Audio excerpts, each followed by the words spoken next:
2 Timóteo, capítulo 1, capítulo 1, e vamos ler até o verso 12, de 1 a 12. Segunda Epístola de Timóteo, capítulo 1, capítulo 1, versos de 1 a 12. E diz assim a palavra de Deus: Paulo, apóstolo de Jesus Cristo pela vontade de Deus, segundo a promessa da vida que está em Cristo Jesus. A Timóteo, meu amado filho, graça, misericórdia e paz da parte de Deus o Pai e de Cristo Jesus, Senhor nosso.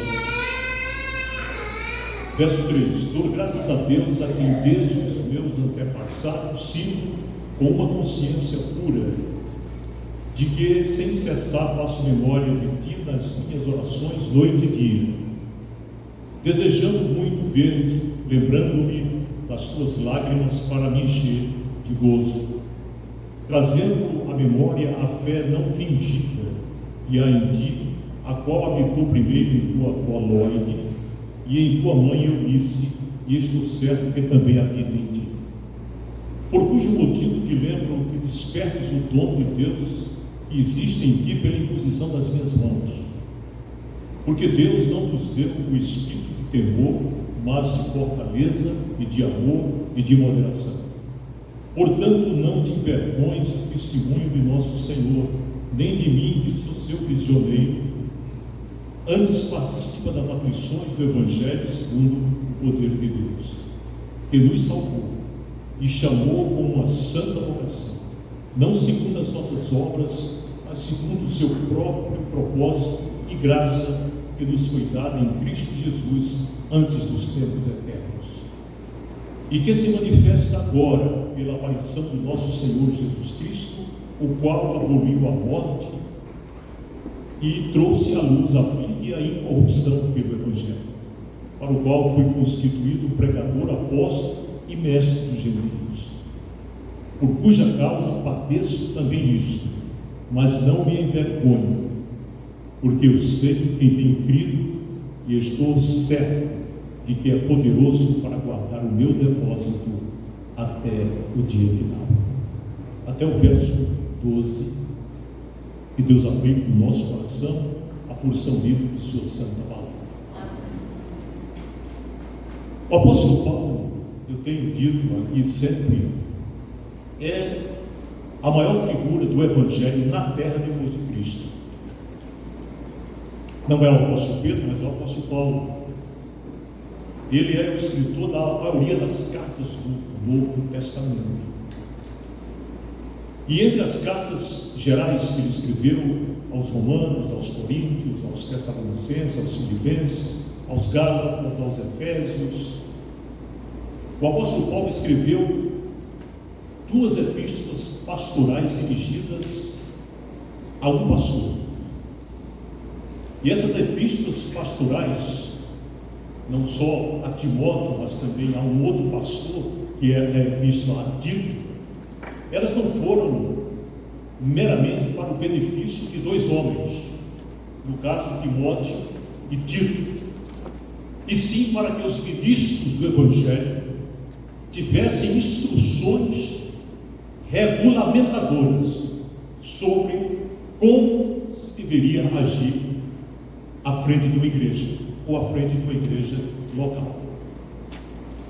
Nesse caso aqui, o apóstolo Paulo estava se dirigindo a Timóteo, seu filho na fé, e eu chamo a atenção dos irmãos para a saudação introdutiva, em que ele diz que Paulo, apóstolo de Jesus Cristo pela vontade de Deus. O que é que ele nos diz com isso? Que o ministério não é opção do homem. Não é opção do homem. Aqui ele diz Paulo, apóstolo de Jesus Cristo pela vontade de Deus. Não é opção do homem, é escolha do próprio Deus. Então, o ministério não é somente ofício sagrado. O ministério não é uma profissão, é mandado, pelo mandato de Deus. É um ofício sagrado. Ele enfatiza isso. E firmado em quê? Ele diz aqui, firmado na promessa da vida que está em Cristo Jesus.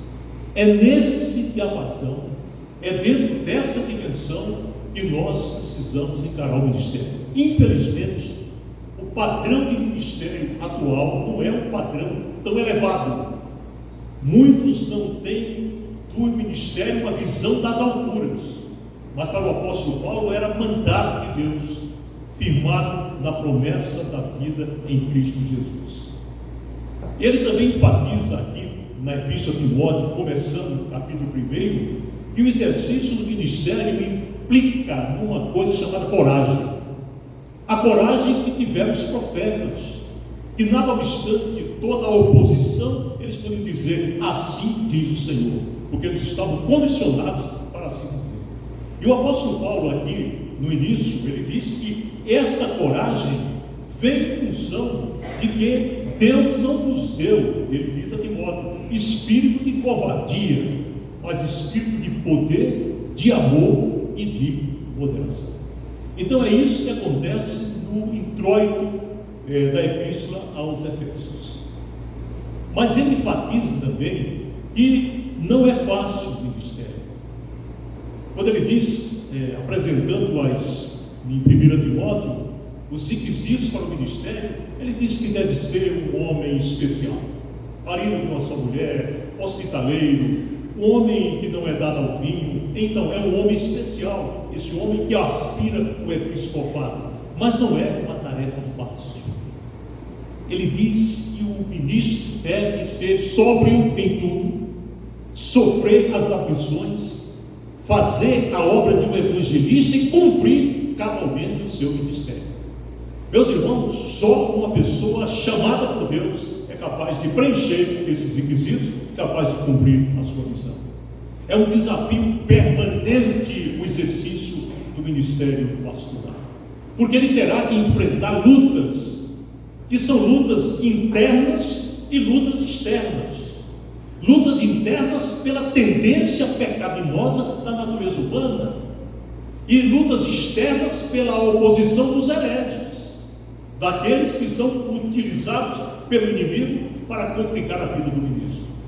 Mas isso não causa temor àquele que foi verdadeiramente chamado, ou seja, aquele que é vocacionado, porque ele tem a coragem, ele tem a orientação, ele tem a luz, ele tem a provisão dada pelo próprio Deus. Então é isso que ele fala quando começa a falar a Timóteo, orientando o jovem pastor Timóteo. Diz os estudiosos que era um homem tímido. Paulo o evangelizou, ele tinha uma formação vinda da sua avó e da sua mãe, como diz aqui, a fé que era vista nelas. Ele foi orientado nas sagradas letras. E aí então, meus amados irmãos, nós nos confrontamos com esta epístola. E a primeira epístola, ela tem um cunho eclesiástico. Quando a gente lê 1 Timóteo, vê que a orientação é mais na estrutura da igreja local. Então, a segunda carta não é tanto assim, que é exatamente o propósito nosso nessa noite. A segunda carta é mais quanto às dificuldades com que Timóteo iria se deparar no exercício do ministério. E ao orientar Timóteo, Paulo ressalta aquilo que eu já falei, que ele era apóstolo pelo mandato de Deus, pela vontade de Deus, e essa vontade firmada na promessa que vinha na pessoa de Cristo. Ele dizia, o apóstolo Paulo, e aqui nós lemos dos irmãos, que ele servia a Deus com consciência pura. O ministro tem que servir a Deus com consciência pura. Ele não pode ter interesses subalternos. Então Paulo diz que servia a Deus com consciência pura, não fingida, não egoísta, mas com uma espécie de amor altruísta para o próximo. Eu me lembro que quando fui examinado por um concílio aqui em Natal, formado por 16 pastores, me perguntaram o que é para o irmão ser pastor. Eu respondi na ponta da língua. Foram 3 horas de sabatina.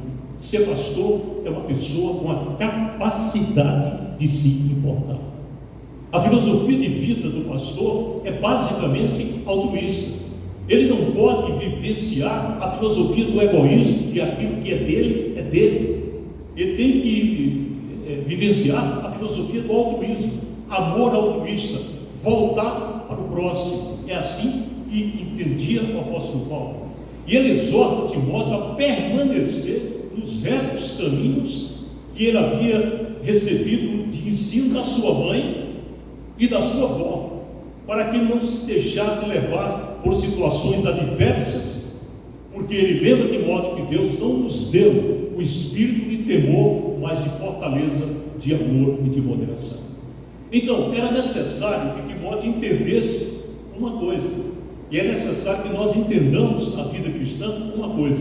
Sabe qual é, meus irmãos? Que a força do Senhor está conosco. Não tem outra opção. A força do Senhor está conosco. Estava com Paulo, estaria com Timóteo, apesar de tudo aquilo que o ministério teria colocado à sua frente e que ele teria de suportar. Suporta as aflições.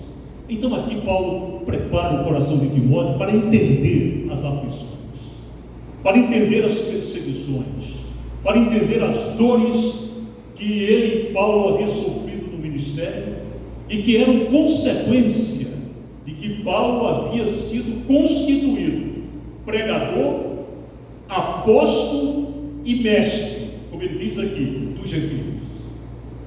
Mas o que impressiona é o apóstolo Paulo dizer que, nada obstante tudo isso, ele não se envergonhava. Ele não se envergonhava. E sabe por quê, meus irmãos? E sabe por que nós não devemos nos envergonhar no Evangelho? A nossa experiência tem que ser a mesma do apóstolo Paulo. Ele diz: não me envergonho do Evangelho, porque é o poder de Deus para a salvação de todo aquele que crê. Em outras palavras, ele não se envergonhava porque ele sabia em quem tinha posto a confiança. Amém. Pode ser. Nós não nos envergonhamos do Evangelho porque sabemos em quem temos crido e estamos bem certos que Ele é poderoso para guardar o nosso depósito até o dia final. Louvado seja o nome do Senhor. Amém. E aí a pergunta é: por que é que Paulo afirmou eu sei em quem tenho crido? Alguns pontos vamos discutir com os irmãos no breve espaço desta prática. Primeiro, Paulo conhecia a revelação de Deus, por isso ele sabia em quem tinha crido. A força motivadora do apóstolo Paulo estava no verso 1 aqui da segunda epístola de Paulo a Timóteo. Paulo, apóstolo de Jesus Cristo pela vontade de Deus. Paulo sofria porque havia recebido o apostolado do próprio Cristo, não tinha sido de homens. O apóstolo Paulo foi chamado para implantar as igrejas onde Deus o guiasse. Daí as viagens missionárias, daí os problemas, daí os açoites, daí os sofrimentos. E por que o apóstolo Paulo sofreu tudo isso? Por que ele suportou tudo isso? Meus irmãos, ele suportou porque não era mesmo ele que batalhava, era Cristo que batalhava por ele, na sua própria experiência, quando ele diz em Gálatas 2:20: vivo não mais eu, mas Cristo vive em mim. Essa tem que ser a nossa experiência. Para enfrentar as batalhas da vida, nós não podemos partir para enfrentar o mundo, meus irmãos, com as nossas próprias forças. Temos que entender que o Senhor está conosco, que não somos nós, mas que é o Senhor que está conosco, e Ele tem todo o poder nos céus e na terra. Amém, meu Deus, louvado seja Deus. Paulo sabia em quem tinha crido porque conhecia a revelação de Deus.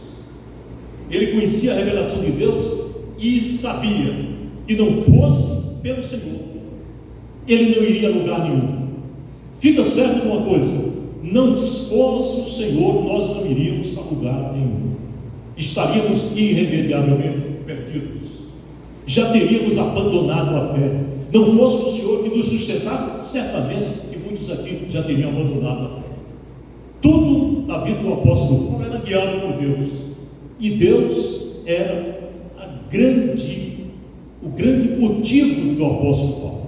Ele diz lá em Filipenses, capítulo 2, verso 13, o seguinte: porque Deus é o que opera em vós, tanto o querer quanto o efetuar, segundo a sua boa vontade. Tudo era para Deus.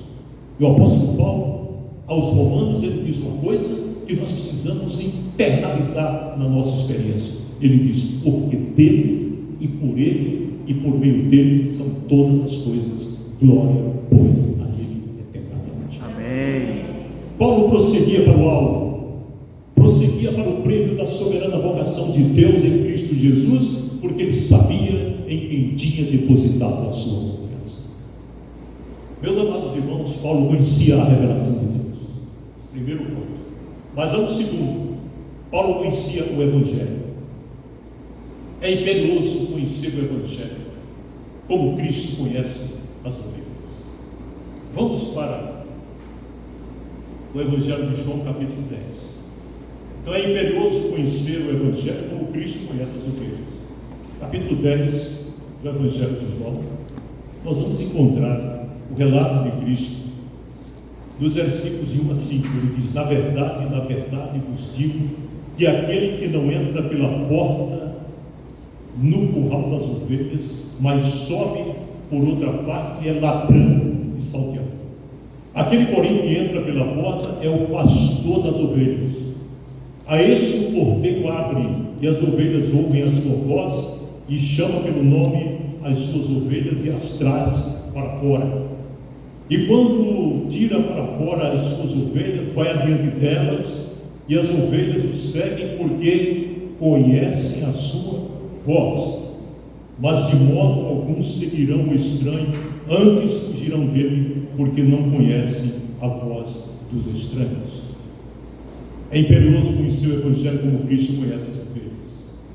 Observe que em nenhum momento Jesus diz que o pastor fica atrás das ovelhas.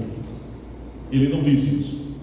Em nenhum momento desse relato aqui, ele diz que o pastor fica atrás das ovelhas com um chicote batendo nas ovelhas, ferindo muitas vezes desnecessariamente as ovelhas para lhes infundir terror e medo. Mas ele diz que vai à frente, guiando-as, e tão somente elas o seguem. Ou seja, nós seguimos ao Senhor porque conhecemos a voz mansa e suave do Senhor Jesus. Amém. Conhece a sua voz. Mas também não, Jesus demonstra estar apreensivo com a possível chance de algumas delas se perderem, porque elas conhecem a sua voz. Ele vai adiante delas.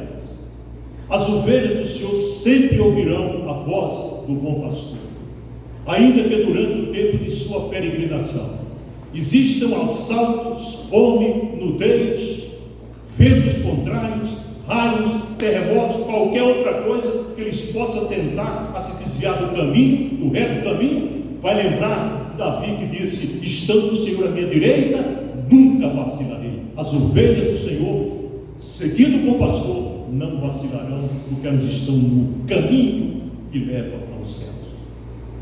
O Evangelho para o apóstolo Paulo era conhecido. Ele disse que era o poder de Deus para a salvação de todo aquele que crê. Por que o apóstolo Paulo disse isso? Porque a conversão dele tinha sido sólida.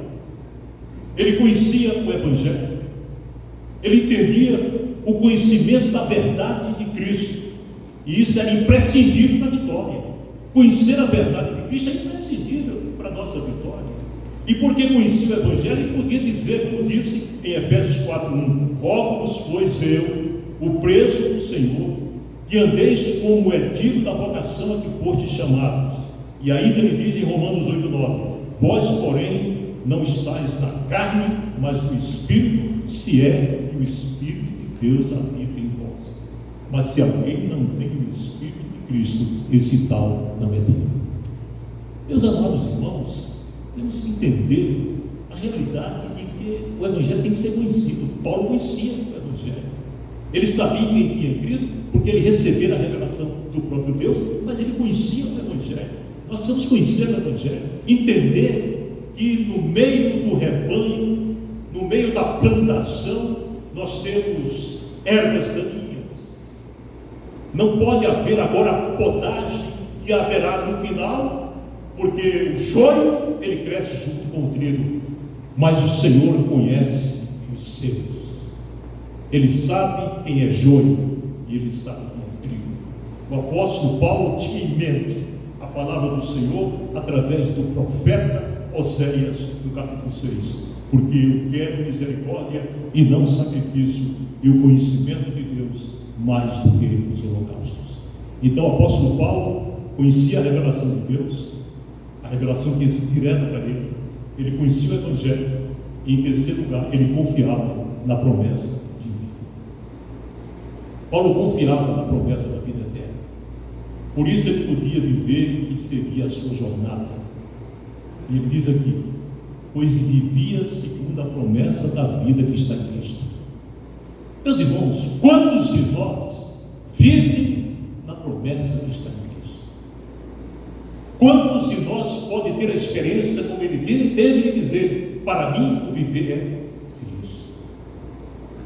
Eu já disse que para muita gente viver não é Cristo. O viver é a profissão, o viver é a família, o viver são os filhos, o viver são as posses. Mas o crente que está caminhando para a plenitude do varão perfeito, ele tem que dizer o seguinte: para mim viver é Cristo, porque só Cristo satisfaz, como diz a música, satisfaz a alma. Paulo não conseguia enxergar, e literalmente, o seu fim, nem tampouco tinha uma visão além do alcance. Contudo, ele vivia segundo a fé e a promessa da vida que está em Cristo. Paulo não se esquecia de que era forasteiro desse mundo, que estava apenas de passagem e que nada mais importava para ele. No livro de Atos dos Apóstolos tem um momento belo, quando o apóstolo Paulo, se despedindo praticamente dos anciãos da igreja de Éfeso, ele diz assim, Atos capítulo 20, o apóstolo Paulo diz uma coisa linda. Ele diz que: mas de nada faço questão, nem tenho a minha vida por preciosa, contanto que cumpra com alegria a minha carreira e o ministério que recebi do Senhor Jesus, para dar testemunho do Evangelho da graça de Deus. Meus irmãos, isso é um crente autêntico. Em nada tem a vida por preciosa, contanto que possa cumprir a missão que o Senhor nos deu. Meus amados irmãos, é indispensável que nos lembremos diariamente que somos peregrinos, mas que o nosso destino é o céu. É imprescindível que lembremos, vamos trazer à memória as lembranças das promessas de Deus, porque se isso não acontecer, pode dar certo uma coisa: nós haveremos de fracassar.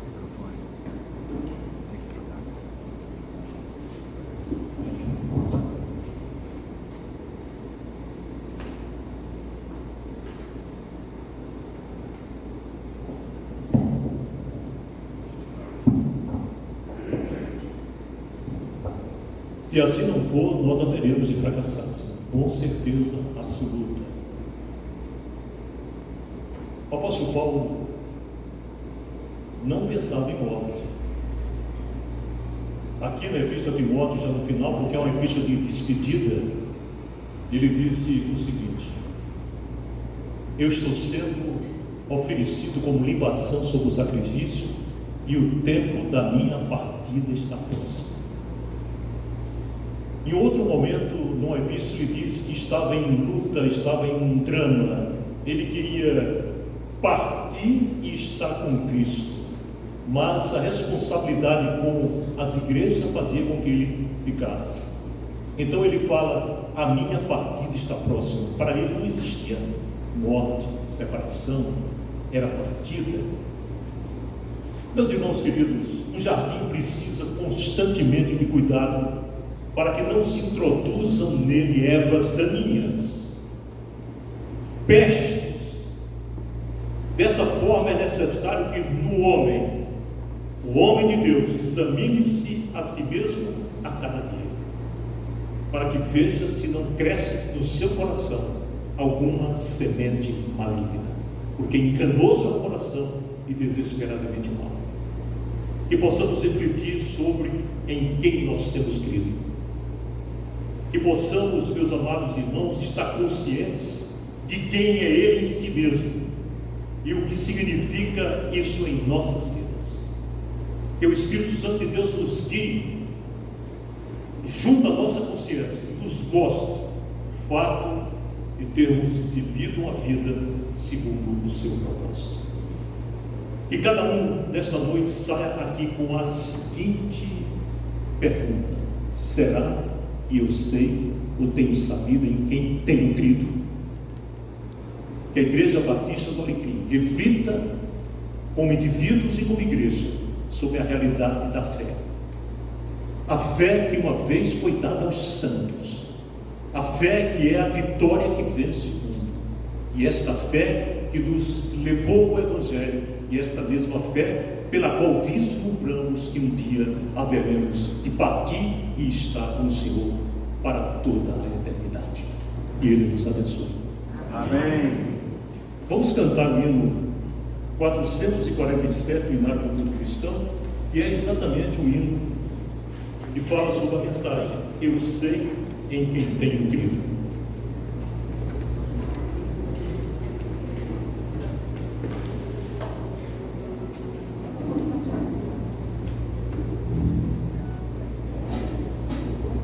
Vamos ficar de pé, então?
Aleluia.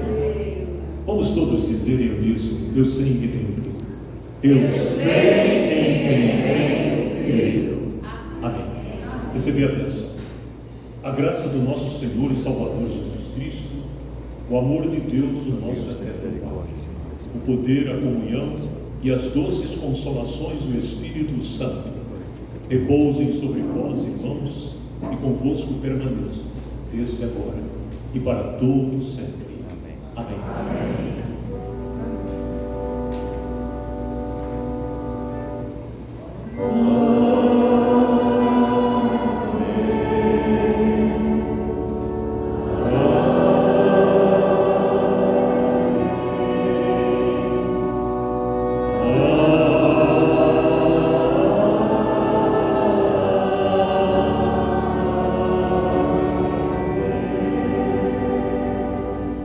Podeis assentar, orar silenciosamente, agradecendo a presença de todos. O culto está terminado.